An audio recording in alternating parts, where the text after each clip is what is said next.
नमस्कार छात्रों। आज हम BA part second paper first प्रमुख राज्य व्यवस्थाओं में स्विट्जरलैंड के स्विस संविधान की विशेषताओं के बारे में अध्ययन करेंगे। स्विस संविधान विश्व की सबसे प्रमुख राजनीतिक प्रयोगशाला है और उसका संविधान निश्चित रूप से बहुत अधिक मौलिक और विलक्षण संविधान है। स्विस संविधान की जो प्रमुख विशेषताएं हैं उनका अध्ययन अपन निम्न रूप में कर सकते हैं। पहला है निर्मित, लिखित और अपेक्षाकृत व्यापक संविधान। स्विट्जरलैंड का संविधान भारत, फ्रांस, अमेरिका आदि देशों के संविधानों की भांति एक निर्मित और लिखित संविधान है। 1848 में निर्मित संविधान जो स्विट्जरलैंड में 1998 तक लागू था, यह निर्मित, लिखित और व्यापक संविधान था। अब 1998 में निर्मित और 1999 में लागू किया गया संविधान वर्तमान संविधान से भी एक निर्मित, लिखित और व्यापक संविधान है। 1998 में निर्मित संविधान तो पूर्व के संविधानों की तुलना में भी अधिक व्यापक है। 1848 और 1874 में पूर्व संशोधित संविधान में 123 धाराएं और 3 अध्याय थे। वर्तमान में 195 धाराएं और 4 अध्याय हैं।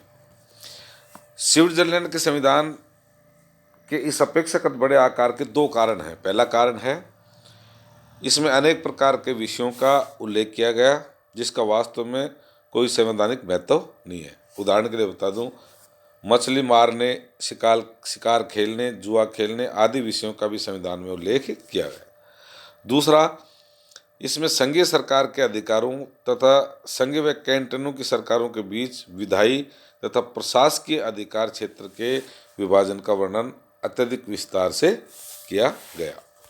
दूसरा विशेषता है इसकी कठोर संविधान।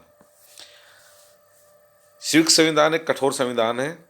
उसमें संशोधन करने के लिए सामान्य कानून के निर्माण की प्रक्रिया से भिन्न एक प्रक्रिया को अपनाना होता है। संघात्मक शासन व्यवस्था को अपनाए जाने के कारण संविधान का कठोर होना आवश्यक भी था। व्यवहार के अंतर्गत यद्यपि संविधान की प्रक्रिया भारत की व्यवस्था से अधिक जटिल है, परंतु अमेरिका की तुलना में निश्चित रूप से कम कठोर है। इस स्थिति का यह कारण भी है कि स्विस व्यक्ति अपने व्यवहार में प्राय लचीले तथा वे आवश्यकता अनुसार संविधान में संशोधन करने में संकोच नहीं करते हैं। तीसरा, प्राचीनतम गणराज्य। स्विट्जरलैंड का गणराज्य विश्व का सबसे पुराना गणराज्य है। 1817 तक सान मेरिनो, हंसा टाउन जैसे दो कम महत्वपूर्ण राज्यों के अतिरिक्त स्विट्जरलैंड की यूरोप का एकमात्र गणराज्य था।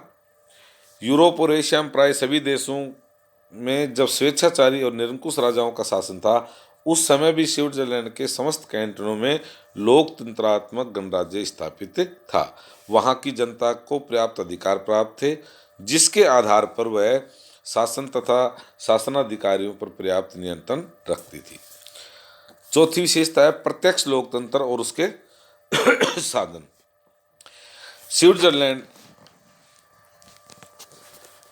संविधान के द्वारा लोकतंत्रात्मक शासन व्यवस्था को सर्वाधिक श्रेष्ठ रूप में अपनाया गया है। वर्तमान समय में विश्व के अन्य राज्यों में जब प्रत्यक्ष लोकतंत्र शासन व्यवस्था को अव्यावहारिक मानकर छोड़ दिया, तब भी स्विट्जरलैंड में के एक पूर्ण कैंटन और 4 अर्ध कैंटनों में प्रत्यक्ष लोकतंत्र शासन व्यवस्था विद्यमान है और इन कैंटनों के मतदाताओं की सभा लैंडस्माइंड द्वारा कानून निर्माण का कार्य किया जाता है।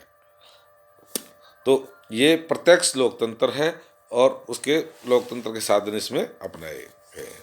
संघात्मक शासन व्यवस्था। यद्यपि संविधान में स्विट्जरलैंड को एक राज्य मंडल कहा गया है, किंतु वास्तव में स्विट्जरलैंड एक राज्य मंडल न होकर संघ राज्य है।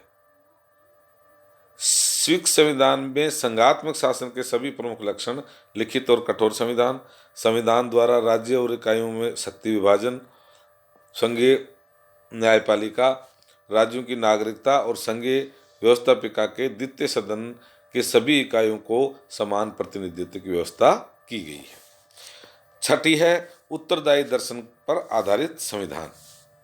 वर्तमान समय में इंग्लैंड, अमेरिका आदि देशों के संविधान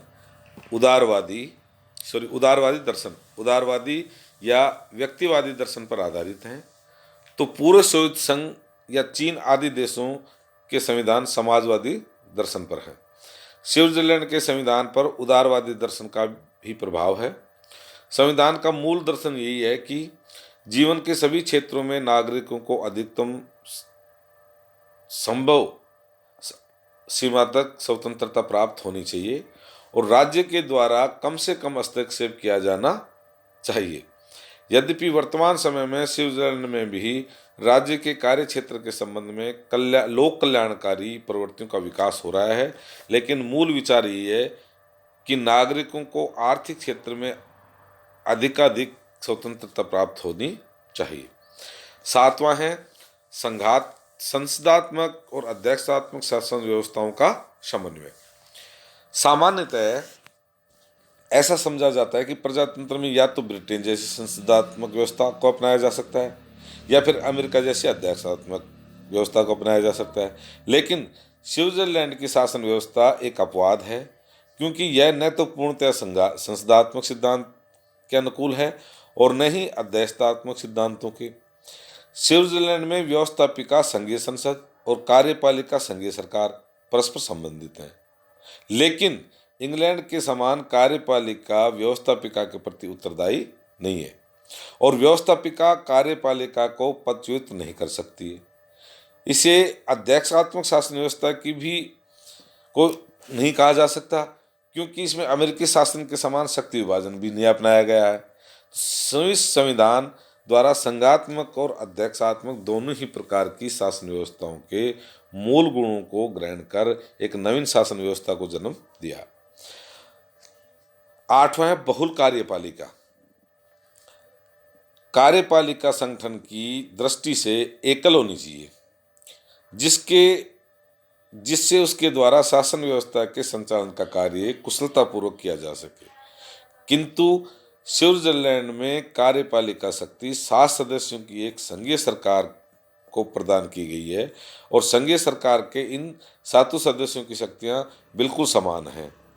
इसी आधार पर हम इसे बहुल कार्यपालिका कहा जाता है और स्विट्जरलैंड में यह बहुल कार्यपालिका सफलता के साथ कार्य कर रही है। इस प्रकार की बहुल कार्यपालिका का एकमात्र अन्य उदाहरण पूर्व सोवियत संघ प्रेसिडियम थी, लेकिन पूर्व सोवियत संघ और स्विट्जरलैंड की शासन व्यवस्था में आधारभूत अंतर है। बहुल कार्यपालिका इस बात की प्रतीक है कि स्विट्जरलैंड में प्रजातंत्रीय भावना बहुत गहरी उतरी हुई है। 9वीं विशेषता है औपचारिक अधिकार पत्र तथा अत्यधिक व्यापक रूप में मौलिक अधिकारों की व्यवस्था। स्विट्जरलैंड के नागरिकों को पूर्व के संविधान 1848 के संविधान में भी मूल अधिकार प्राप्त थे, किंतु 1848 के संविधान में औपचारिक अधिकार पत्र का अभाव था। लेकिन अप्रैल 1999 में लागू वर्तमान संविधान में न केवल एक अधिकार पत्र है, वरन इस अधिकार पत्र में पहले की तुलना में और विश्व के अन्य किसी भी संविधान की तुलना में बहुत अधिक व्यापक रूप से मूल अधिकारों का वर्णन किया गया। संविधान के अनुच्छेद 7 से लेकर 36 तक मूल अधिकारों का उल्लेख किया गया और मूल अधिकारों से संबंधित प्रथम अनुच्छेद का उद्देश्य अनुच्छेद 7 में यह कहा गया है कि मानव गरिमा का सम्मान किया जाएगा तथा रक्षा की जाएगी। यह मूल अधिकारों का उद्देश्य है तथा व्यवहार में नागरिकों को वे सभी अधिकार नागरिक, सामाजिक, शैक्षणिक, आर्थिक और राजनीतिक दिए गए हैं जो व्यक्ति के लिए गौरवपूर्ण जीवन व्यतीत करने के लिए आवश्यक समझे जा सकते हैं। अनुच्छेद 35 में मूल अधिकारों की वास्तविक रूप से प्राप्ति के लिए कुछ व्यवस्थाएं की गई हैं और अनुच्छेद 36 में मूल अधिकारों की सीमाएं निर्धारित की गई हैं। संविधान में ही मूल अधिकारों की सीमाएं इस उद्देश्य से निर्धारित की गई कि मूल अधिकार शासन के मनमाने हस्तक्षेप से मुक्त रहें तथा मुक्तमेबाजी की स्थिति में वे कम से कम पैदा हों। और 10वीं विशेषता है धर्मनिरपेक्ष राज्य। संयुक्त संविधान के द्वारा एक धर्मनिरपेक्ष राज्य की स्थापना की गई। संविधान के अनुच्छेदों सर्वाधिक प्रमुख रूप से अनुच्छेद 15 में धर्मनिरपेक्षता का एक स्वरूप पूर्णतः स्पष्ट किया गया हो जाता है। अनुच्छेद 15 सभी नागरिकों को धर्म और स्वतंत्रता प्रदान करता है तथा इस अनुच्छेद में 4 धाराएं हैं। 11वां है संघीय क्षेत्र में न्यायिक पुनरावलोकन का अभाव। संघात्मक शासन व्यवस्था में सामान्यतः ऐसा समझा जाता है कि संघीय न्यायपालिका को भी संविधान की व्याख्या करने तथा रक्षा करने का अधिकार प्राप्त होना चाहिए। इसका तात्पर्य यह है कि संघीय न्यायपालिका संघीय और इकाइयों की व्यवस्थापिकाओं द्वारा निर्मित कानूनों को संवैधानिकता की जांच करे और यदि वह अपने संविधान के प्रतिकूल समझती हैं तो उनको अवैध घोषित कर दे। इसी को न्यायिक पुनरावलोकन का अधिकार कहा जाता है। लेकिन स्विट्जरलैंड की संघीय न्यायपालिका को न्यायिक पुनरावलोकन का अधिकार आंशिक रूप से ही प्राप्त है। यहाँ पर सर्वोच्च न्यायालय, जिसे 1998 में निर्मित संविधान के अंतर्गत संघीय सर्वोच्च न्यायालय का नाम दिया गया, कैंटनों के कानूनों तथा प्रशासनिक कार्यों को तो अवैध घोषित कर सकता है, परंतु संघीय कानूनों और प्रशासनिक आदेशों के संबंध में उसे ऐसा अधिकार नहीं है। और 12वीं है बहुभाषी राज्य। सामान्यतः विविध भाषाओं वाले देश में भी किसी एक भाषा को राजभाषा का स्तर प्रदान किया जाता है। इसके पीछे भावना ये होती है कि किसी एक ही भाषा को राजकाज की भाषा के रूप में अपनाकर राष्ट्रीय एकता के लक्ष्य को अधिक अच्छे रूप में प्राप्त किया जा सके। लेकिन स्विट्जरलैंड में भाषाई विविधता की समस्या को एक दूसरे रूप में हल किया गया। स्विट्जरलैंड में लगभग 75% लोग तो जर्मन हैं, 20% फ्रेंच है और 5% इटालियन भाषाई हैं। इसके अतिरिक्त 1% व्यक्ति रोमांच नामक एक भाषा का प्रयोग करते हैं। तो स्विट्जरलैंड में प्रारंभ से ही समस्त राजकार्य जर्मन, फ्रेंच और इटालियन तीनों भाषाओं में होता है। 1928 में संवैधानिक संशोधन के से रोमांच नामक इस भाषा को भी राजभाषा मान लिया गया और 98 में जो निर्मित संविधान है उसमें स्विट्जरलैंड की पहले से चली आ रही बहुभाषाई राज्य की स्थिति को बनाए रखा गया है और इस प्रकार स्विट्जरलैंड बहुभाषाई राज्य है। और 13वां और अंतिम है प्रशासनिक कानून पर आधारित न्यायपालिका।